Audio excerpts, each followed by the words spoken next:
52 বছর পীর সাহেবরা অনেক দাওয়াত দিয়েছে, কিন্তু সুদ তো কমেনি। খতিবরা অনেক ওয়াজ করেছে, ঘোষ তো কমেনি।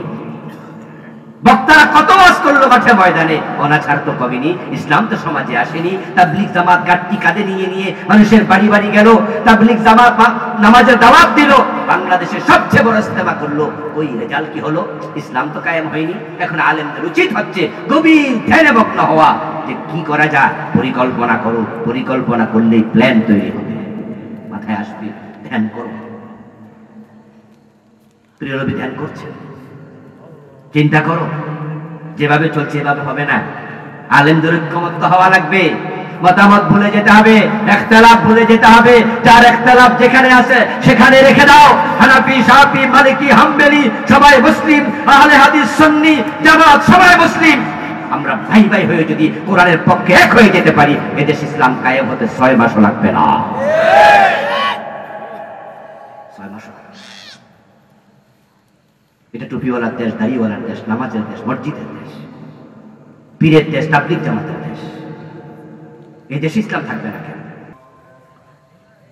সূরা ইব্রাহিমের প্রথম আয়াতে কারিমাত আল্লাহ তাআলা বলেন আলিফ লাম রা। এই শব্দের অর্থ জানেন একমাত্র আল্লাহ। পৃথিবীর প্রায় সব মুহাদ্দিস একমত, আল্লাহু আ'লামু বিমুরাদিহি বিহি। এজন্য আমরা এই আয়াতে কারিমার ব্যাখ্যার পিছনে লাগবো না, আমরা ছেড়ে দেব আলিফ লাম মিম, হামিম, ইয়াসিন, তাহা, আলিফ লাম রা, এই জাতীয় শব্দ আরো আছে। কোরআন মাজিদের 29টি সূরার সম্মুখে এই জাতীয় শব্দ আছে, হরফ আছে, হরুফুল মুকাত্তাআত। এগুলোর ব্যাখ্যা আমরা জানতে চাইব না, এগুলো আয়াতুল মুতাশাবিহাত। তা আমিও জানতে চাইলাম না, বলতে চাইলাম না, বলবো না, জানতে চাইবো না, আল্লাহর কাছে ন্যস্ত করলাম। এগুলোর অর্থ ভালো জানেন কে? এবার পরের অংশ, কিতাবুন আনজালনাহু ইলাইক, আই হাযা কিতাব, এটা এমন একটি কিতাব, হে নবী মুহাম্মদ সাল্লাল্লাহু আলাইহি ওয়াসাল্লাম, আমি আল্লাহ আপনার উপর নাজিল করেছি, আপনার কাছে নাজিল করেছি। এই শব্দ দিয়ে বোঝা যায় কোরআন রাসূল বানান নাই, কোরআন নাজিল করেছেন কে? আল্লাহ। তো মক্কার যে মানুষগুলো বলেছে কোরআন নাকি রাসূলুল্লাহর বানানো বই, বানানো কিতাব, এই বাক্যে আল্লাহ প্রতিবাদ করলেন এটা ঠিক না, বরং এটা আমি আল্লাহ নাজিল করেছি। তাহলে আমরা নিশ্চিত হলাম কোরআন আল্লাহর নাজিল করা কিতাব।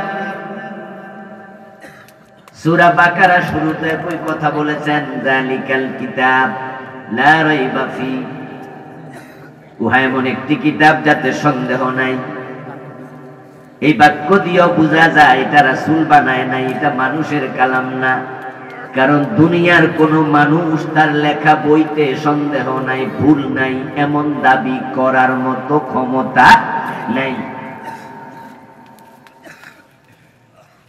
কারণ মানুষ ভুলের ঊর্ধ্বে নয়।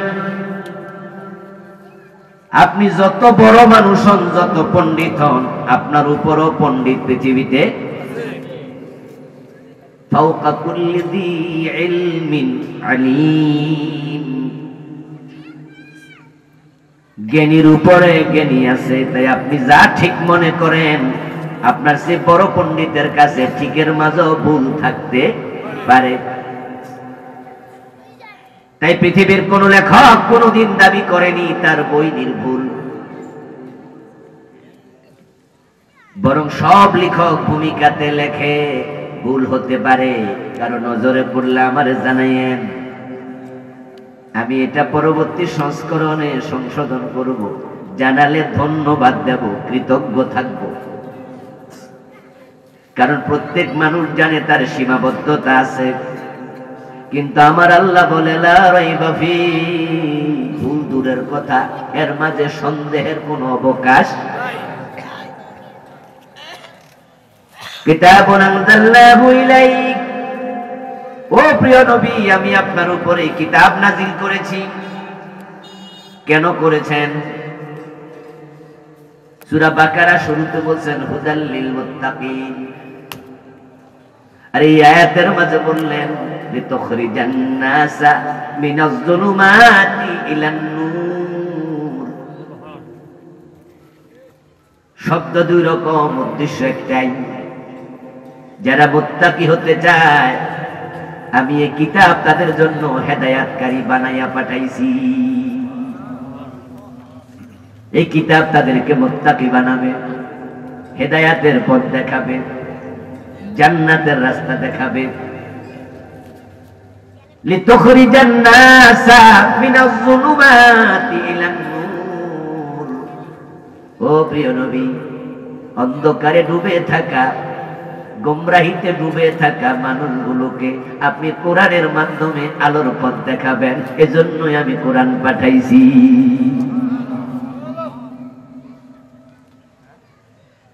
কোরআন এসেছে জান্নাতের পথ দেখাতে, গোমরাহি থেকে মুক্ত করে আলোর পথ দেখাতে আল্লাহ কোরআন পাঠাইছে।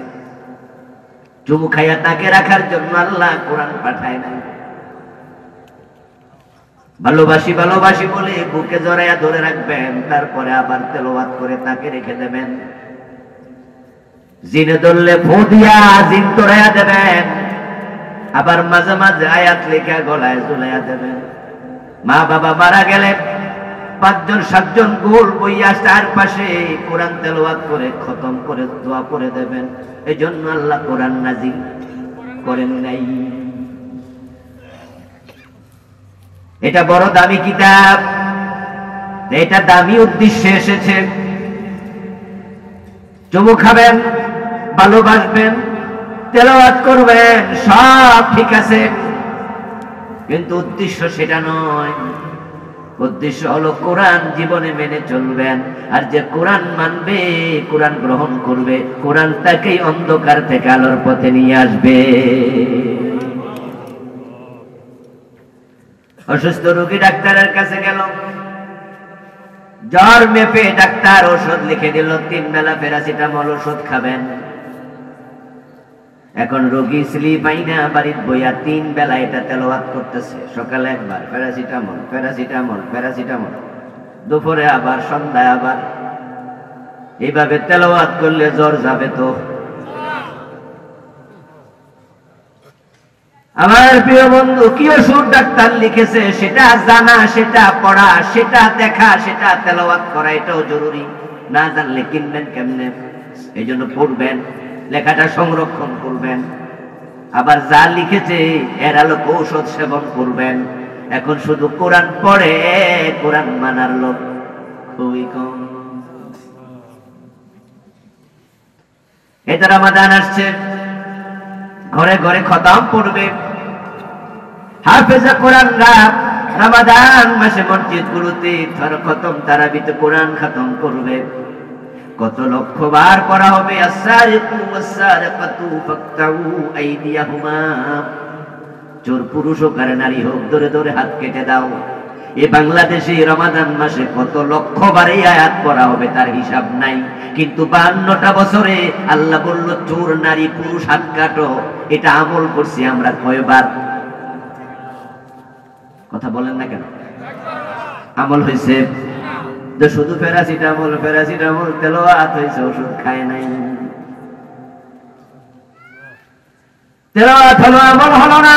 কেন আমল হবে? বাংলাদেশে চোর নাই, ঠিক না? ওই চোর সব ডাকাত হয়ে গেছে। আমার দোস্ত বঙ্গবন্ধু বলছিলেন, আমার ডানে চোর, বামে চোর, সামনে চোর, পিছনে চোর, মানুষ পায় স্বর্ণের খনি, খনি পাইছিল। এই চোরদের কারণে তো সোনার বাংলা হতে পারে নাই। রাস্তাঘাটের চামড়া উঠে যায় 6 মাসের ব্যবধানে। ব্রিজের কাজ শেষ করার আগে ব্রিজ ভেঙে পড়ে। রড ব্যবহার না করে রডের জায়গায় বাঁশ ঢুকাইয়া দেয়, এমন আছে না নাই? সব টাকা লোপাট করছে, চুরি করছে। দেশের টাকা চুরি করে কানাডায় বেগম পাড়া বানাচ্ছে। এই চুরি বন্ধ হয় নাই। প্যারাসিটামল বললে যেমন জ্বর যায় না, সেবন করা লাগে। অন্ধকার থেকে আলো পেতে কোরআন আমল করা লাগে। যদি বাংলাদেশটাকে চোর ধরে হাত কেটে এই আয়াতের আমল চালু করা যেত 52 বছর আগ থেকে, সত্যি এই 52 বছরে মালয়েশিয়ার চেয়ে আরো উন্নত হতো, সত্যি সোনার বাংলা হয়ে যেত।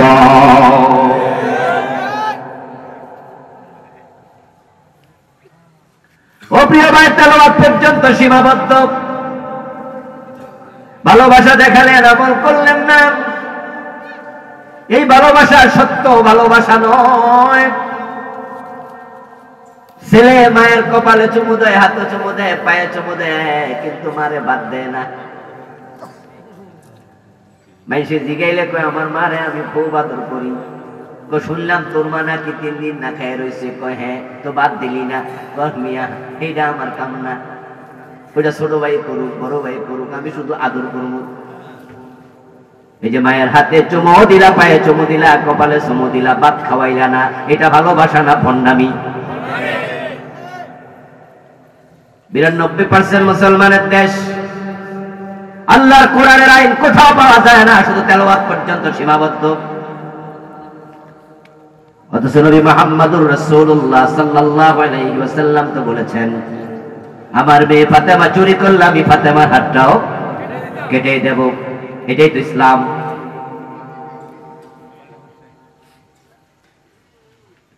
মুসলমানের কাজ ছিল ইয়াকুলু সামি'না ওয়া আতা'না। মুসলমান তো শুধু বলবে শুনলাম আর মানলাম। এখন আল্লাহ কয় সুর ধরে হাত কাটো, আপনারা শুনলেন কিন্তু মানলেন না। এটা মুসলমানের চরিত্র হতে পারে না। ইয়াকুলু সামি'না ওয়া আতা'না। আল্লাহ নিজে কোরআনে বলেছেন, ইন্নামা কানা কাউলাল মুমিনিন। মুমিনদের এটাই তো কথা হবে, মুমিনদের একটাই তো বক্তব্য হবে, শুনলাম আর মানলাম। শুনতে দেরি, মানতে দেরি করবে না। আর আমরা 52টা বছর ধরে শুধু শুনতেছি, তো মানবে কি কবরে যাওয়ার পরে? বলবেন যে হুজুর আমরা কি আর চোর ধরে হাত কাটতে পারবো? আমরা কি ক্ষমতা আছে? আমি প্রশ্ন করব, যারা চোর ধরে হাত কাটতে চায়, এমন একটি রাষ্ট্র ব্যবস্থা কায়েম করতে চায়, আপনি তাদের দলে যোগ দিচ্ছেন, তাদেরকে ভোট দিচ্ছেন, তাদেরকে টাকা দিচ্ছেন, তাদের পিছনে ঘুরছেন? উত্তর হলো ঘোরেন নাই। তো আপনিও তো ভণ্ডদের দলেই আছেন। যারা শুধু পরে মানা চিন্তা নেই, মাকে কপালে চুমু দেয়, ভাত খাওয়ায় না। হাশরের ময়দানে প্রিয় নবী মুহাম্মদুর রাসূলুল্লাহ সাল্লাল্লাহু আলাইহি ওয়াসাল্লাম কিছু মানুষের বিরুদ্ধে মামলা দেবেন। বাংলাদেশের লোকেরা তো রাসূলের সুপারিশের আশায় সবাই বসে আছে।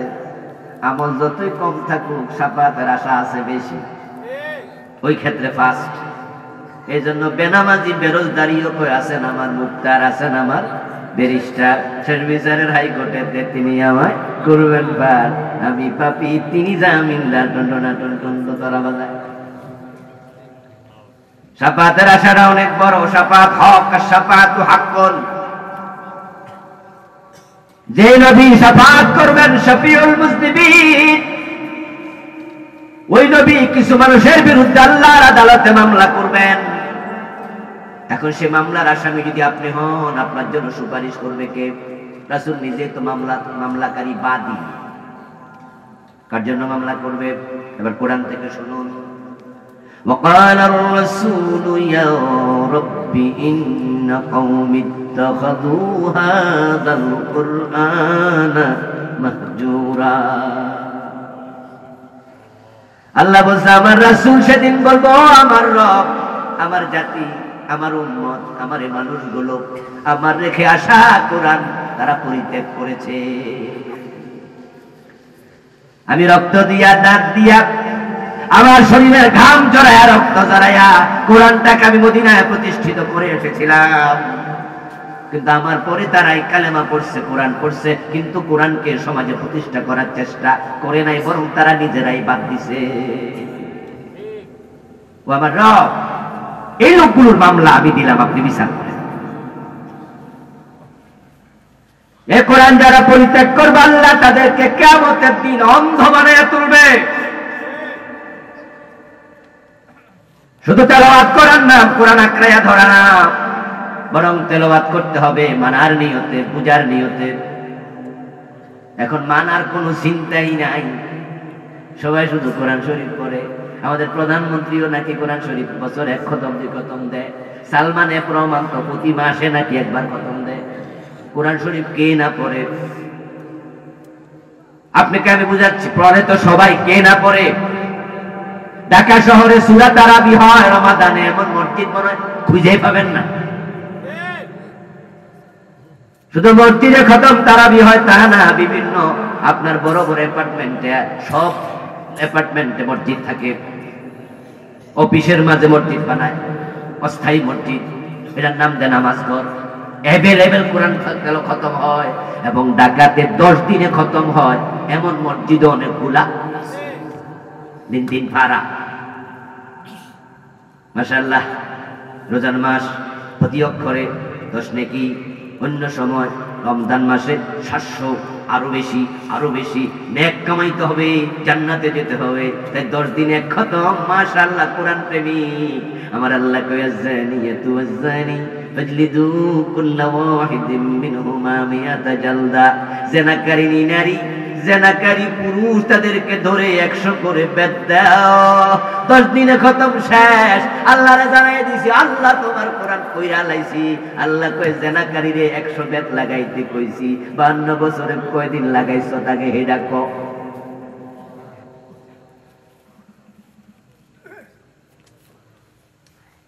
এই 52টা বছরে কোন প্রেসিডেন্ট হিন্দু হয় নাই, কোন প্রধানমন্ত্রী বৌদ্ধ হয় নাই, কোন আইনমন্ত্রী খ্রিস্টান হয় নাই, সবাই মুসলমান। কিন্তু 52 বছরে কোরআনের আইন দিয়ে দেশটা কয়দিন চালাইছেন চিন্তাও নাই। তো কোরআন শুধু তেলাওয়াতের জন্য আল্লাহ পাঠাইছে। লিতাখরিজান নাসা মিনাজ যুলুমাতি ইলান নূর। ও প্রিয় নবী, কোরআন দিয়ে আপনি অন্ধকার থেকে মানুষকে আলোর পথে আপনি বের করে নিয়ে আসবেন, এজন্য কোরআন পাঠাইছি। আল্লাহর হাবিবের কাছে কোরআন যেদিন যেই যখন নাজিল হয়, যে যুগে যে সময়ে, ওই যুগের নামে ছিল অন্ধকার যুগ, আইয়ামে জাহিলিয়া। চারদিক অন্ধকার আর অন্ধকার, ডানে বামে সামনে পিছে। প্রিয় নবী কি তাকায়া দেখেন, সমাজের সবগুলা মানুষ আপাদ মস্তক অন্ধকারে ডুবে আছে। চুরি, ডাকাতি, রাহাজানি, ছিনতাই, খুন, অপহরণ, ধর্ষণ, মদপান, ইভেন আল্লাহর ঘরের ভিতরে বাহিরে 360 মূর্তি।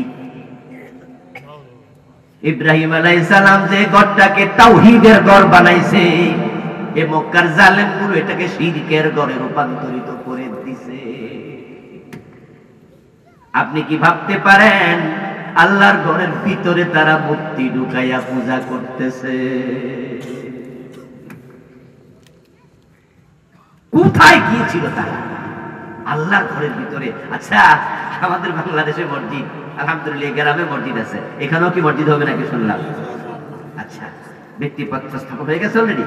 মাশাআল্লাহ, আল্লাহ তুমি সহজ করো, কবুল করো, বলেন আমিন। আল্লাহ যারা এই ঘর বানাচ্ছে তাদের জন্য জান্নাতে ঘর বানাইয়া দিও, বলেন আমিন। হ্যাঁ, মান বানা লিল্লাহি মাসজিদান বানাল্লাহু লাহু বাইতান ফিল জান্নাহ।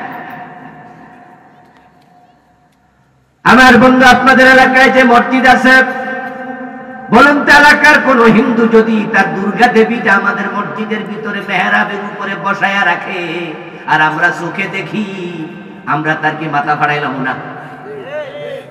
যেগুলো চুপ করে আছেন এগুলো চুপ করে থাকবেন নাকি? বেনামাজি পর্যন্ত লাড়ি লইয়া দৌড় মারবো।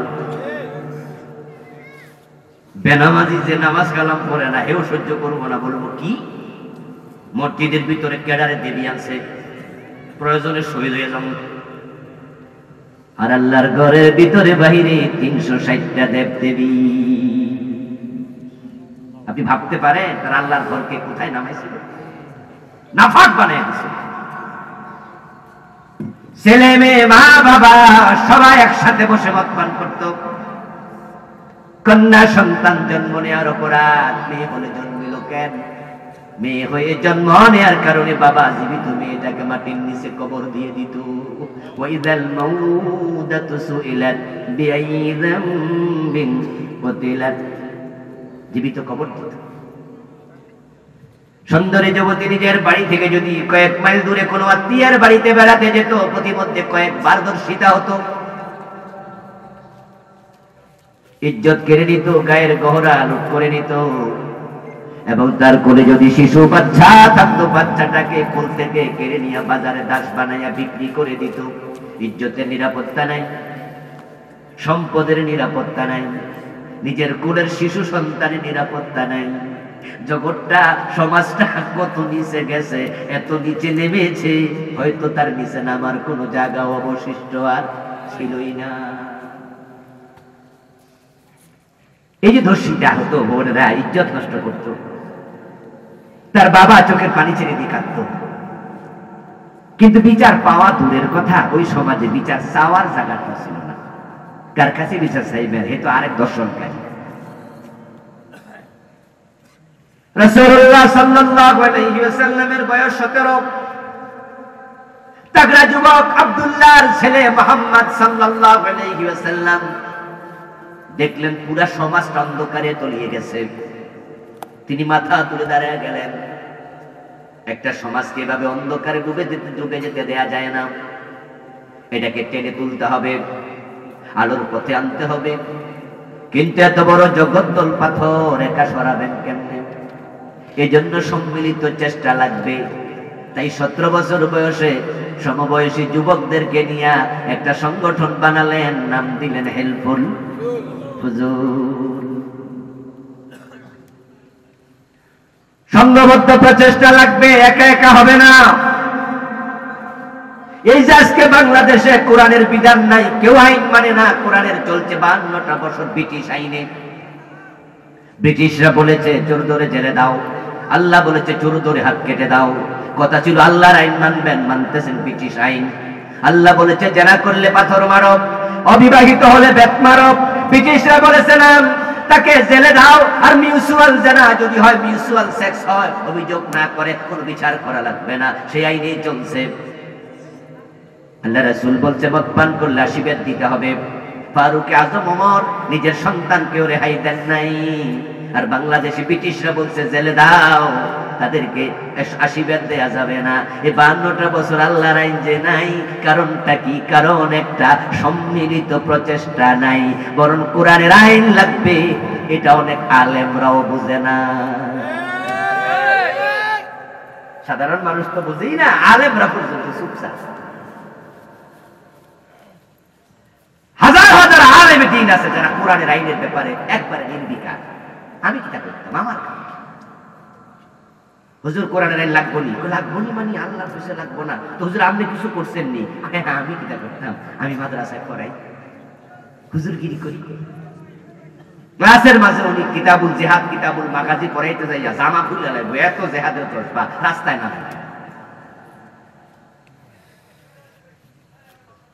আমি মসজিদের খতিব, আমি পীর সাহেব, খানকার পীর। আল্লাহর দিন লাগবে এটা তিনিও বলে, কিন্তু ভূমিকা কি?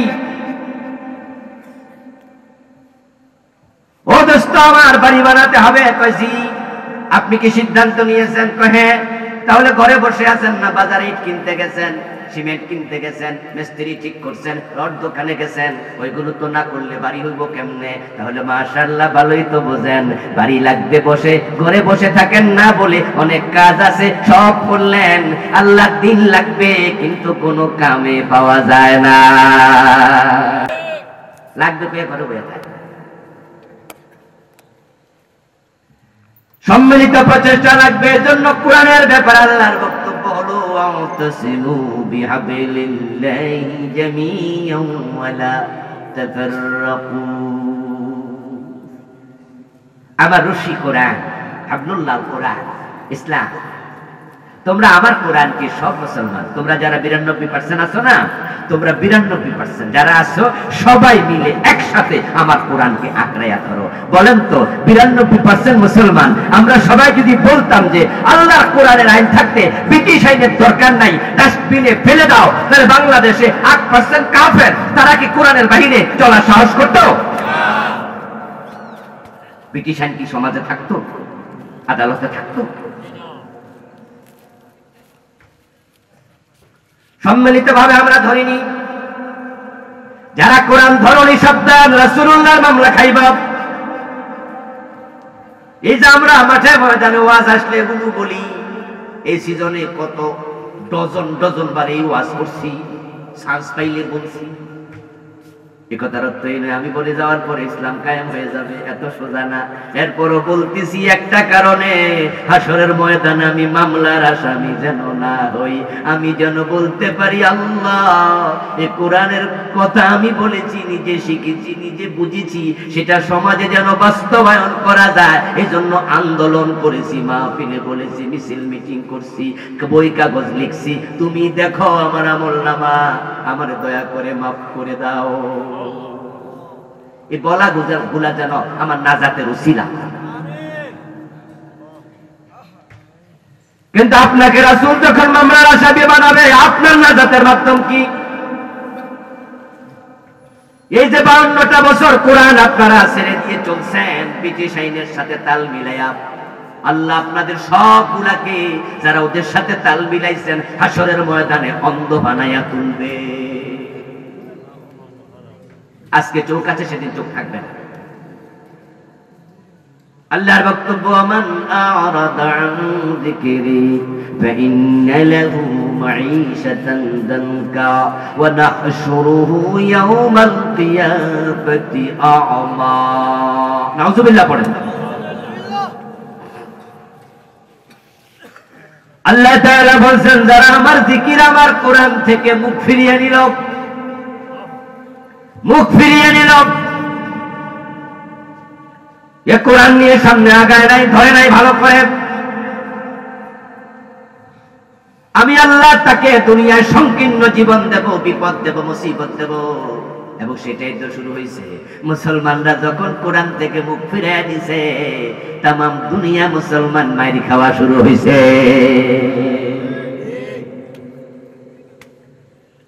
আর যখন মুসলমানরা কোরআনওয়ালা ছিল, তামাম দুনিয়ায় বিজয় সম্মান তাদের পায়ে চুমু দিয়েছে। অর্ধ পৃথিবী আমাদের হাতের মুঠোয় ছিল। রোম আমরা শাসন করেছি, পারস্য আমরা শাসন করেছি, স্পেনে 700 বছরের মতো কালেমার পতাকা মুসলমান উড়াইছে। এই ভারত উপমহাদেশ প্রায় 1000 বছর আমরা শাসন করেছি। আর এখন Bosnia, Chechnya, Somalia, Kashmir, Algeria, ফিলিস্তিন, মায়ানমার, গুজরাট, তাকায়া দেখো সব জায়গায় মুসলমান যেখানে মারি খান সেখানে গত 4 মাস ধরে ফিলিস্তিনকে তারা কবরস্থান, গোরস্থান বানায়া ছেড়ে দিছে।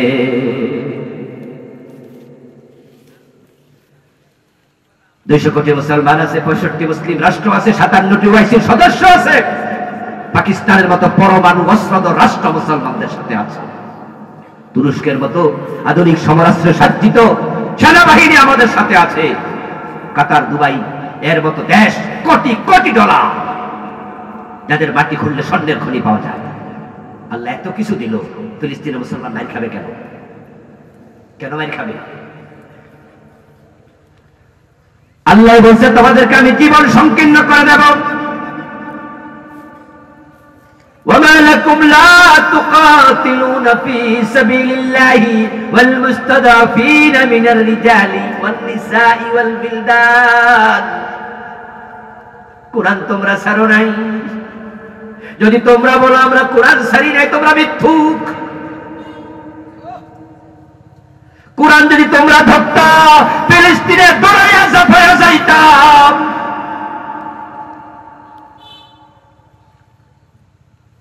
আরব বিশ্ব ফিলিস্তিনের মুসলমানের চিৎকার তারা নিজের ঘরে বসে কানে শুনতে পায়। চারিদিকে মুসলমান রাষ্ট্র, ওই 65 মুসলিম রাষ্ট্র কি ভূমিকা রাখলা তোমরা? আল্লাহ বলছে, তোমাদের কি হলো? ওই অসহায় আবাল বৃদ্ধ বনিতা ছোট ছোট বাচ্চাগুলো কেমনে মরে তোমরা কি দেখো না? তাদের সাহায্যের জন্য তোমরা কেন লড়াইয়ে নামছো না? ওমা লাকুম লা তুকাতিলু। অক্টোবর মাসের 7 তারিখে যখনই তারা যুদ্ধ দাবানোর নতুন করে জ্বালালো, 8 তারিখে আমেরিকা ঘোষণা দিয়ে দিল ইসরায়েল তোদের সাথে আমরা আছি। তারপরে তারা যুদ্ধ বিমান পাঠিয়ে দিল, মিসাইল পাঠিয়ে দিল, বিমান আপনার রণতরী পাঠিয়ে দিল। জো বাইডেন নিজে হাজির হয়ে গেল, কোটি কোটি ডলার পাঠিয়ে দিল। আমেরিকা যদি, কাফেররা যদি ইসরায়েলের পক্ষ নিতে পারে, সৌদি আরব আপনার অন্যান্য মুসলিম রাষ্ট্র, তারা কি ফিলিস্তিনের সাথে থাকা দরকার ছিল না? চুপ করে আছে। এরপরে আবার বলছেন হাশুরুহু ইয়াউমাল কিয়ামাতি আমা। কুরআন যারা ছেড়ে দিয়েছ আমি হাসরের ময়দানে অন্ধ করে তুলব। তখন তারা বলবে রব্বি লিমা হাশারতানি আমা ওয়া ক্বাদ কুনতু বাসীরা। আল্লাহ আমার তো চোখ ছিল দুনিয়া, এখন অন্ধ কেন বানাইলা? আল্লাহ জবাবে বলবেন কাযালিকা আতাতকা আয়াতুনা ফানাসিতাহা ওয়া কাযালিকাল ইয়াউমা তুনসা। তোমার কাছে আমার আয়াত, আমার কোরআন গিয়েছিল, কিন্তু তুমি এটা বিস্মৃত ছিলে, ভুলেছিলে, ধরো নাই আকড়াইয়া। তোমার মতো বান্দা আমার দরকার নাই, আজকে আমিও তোমাকে ভুলে গেলাম।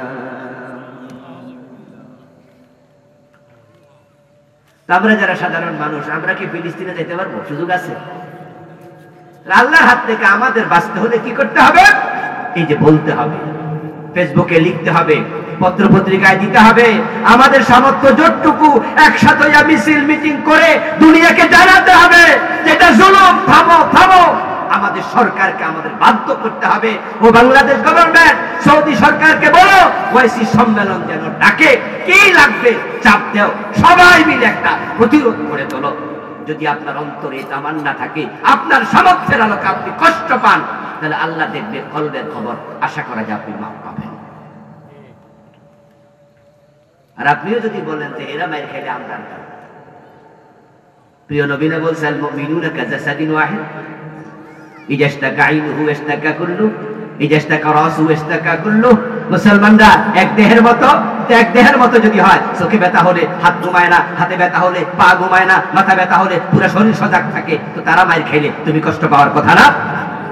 কষ্ট পাইলে চুপ আছো কিভাবে? আমার ভাই রাসূলুল্লাহ সাল্লাল্লাহু আলাইহি ওয়াসাল্লাম 17 বছর বয়সে দাঁড়ায় গেলেন। সমবয়সী যুবকদেরকে সাথে নিয়ে মানুষের বাড়িতে গেলেন, বললেন অন্যায় অনাচার ছেড়ে দাও, চুরি করো না, ডাকাতি করো না, অন্যায় করো না, ইত্যাদি ইত্যাদি বাধ্য বাধ্য বাধ্য দাওয়াত দিলেন। দাওয়াত দিলেন, দিতে দিতে প্রিয় নবীর বয়স হয়ে গেল 40 বছর, চলে গেল দীর্ঘ 23 বছর। আল্লাহর হাবিব 23 বছর 40 বছর বয়সে ফিরে তাকান, পিছনে রেজাল্ট কি দেখি? দেখেন যে কোনো চোর চুরি ছাড়ে নাই, ডাকাত ডাকাতি ছাড়ে নাই, আগের মতোই আছে, যেই সেই। লোহা ফিরাইলে যেমন, হাতে একটা লাড়ি লইয়া লোহা ফিরাইলে লোহা কি কমে দেব, ক্ষয়ব, বাড়ি দিলে কবল যেই সেই, যেই সেই। রাসূল 23 বছর দাওয়াত দিলেন, তাকে দেখেন যেই সেই। কি করা যায়, কি করা যায়, চেষ্টা তো করলাম। তাই গভীর ধ্যানে মগ্ন আব্দুল্লাহর বেটা মুহাম্মদুর রাসূলুল্লাহ চলে গেলেন জাবালে নূরের একবারে চূড়ায়, গারে হেরাতে ধ্যানে বসে গেলেন। ভাবছেন কি করা যায়, ভাবতে হবে, ভাবনার বিকল্প নাই। ভাবনা থেকে পরিকল্পনা তৈরি হয়, পরিকল্পনার আলোকে কাজ হয়, কাজ করলে রেজাল্ট হয়।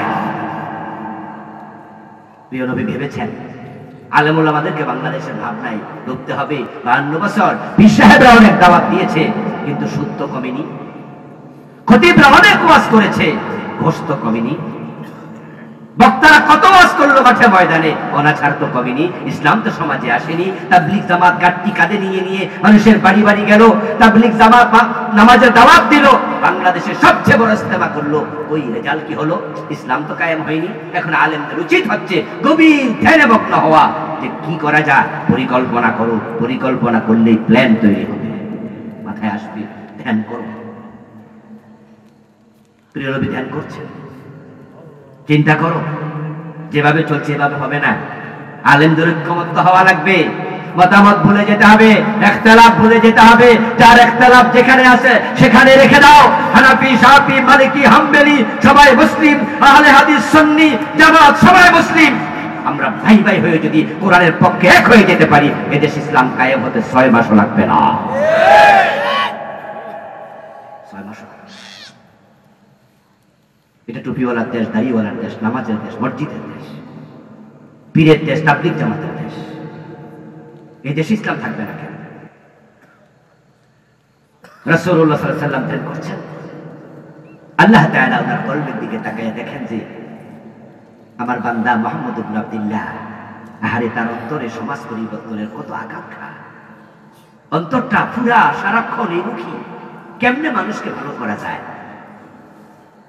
আসসারিউ মিন্না ওয়াল ইতমামু মিনাল্লাহ, চেষ্টা করবে মানুষ, সফলতা দেওয়ার মালিককে আল্লাহর হাবিবের চেষ্টা দেখলেন আল্লাহ তাআলা। কোরআন মাজিদ আল্লাহ তাআলা বলেন, ওমান জাহাদা ফিনা লানাহদিয়ান্নাহুম সুবুলানা ওয়াল্লাযী জাহাদা ফিনা। এটা কিরকম?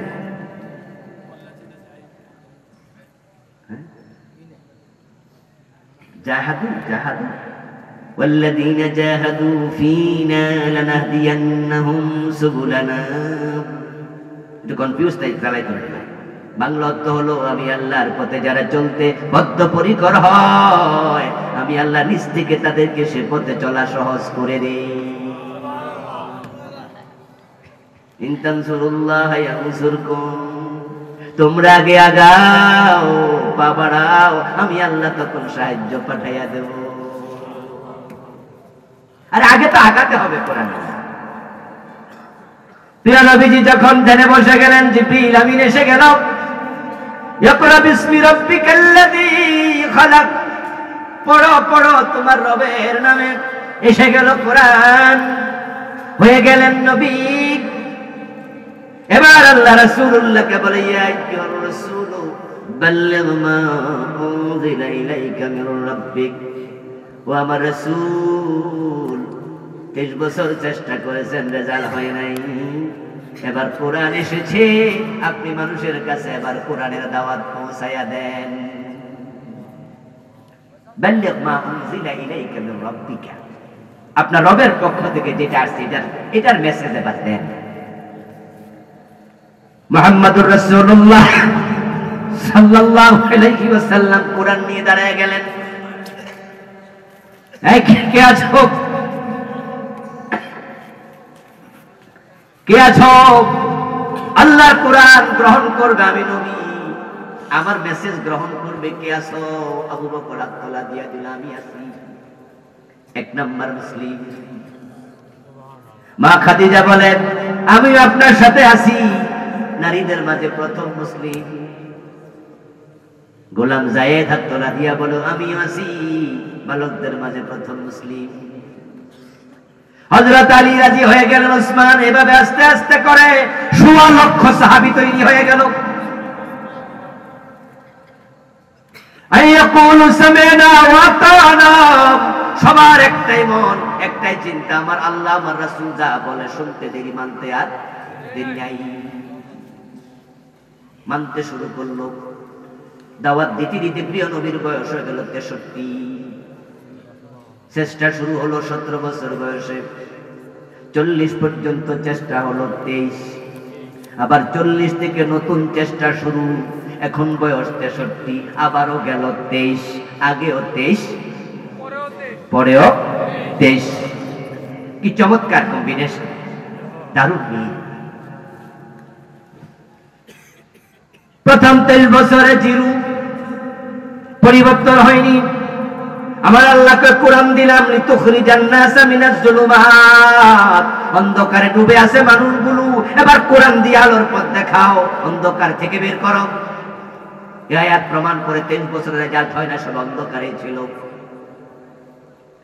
আল্লাহর হাবিব ইন্তেকালের আগেই বলে গেলেন, খায়রুল কুরুনি করনি, তোমরা যারা আমার যুগের নাম দিয়েছো জাহিলিয়াতের যুগ, এখন আর সেটা বলা যাবে না।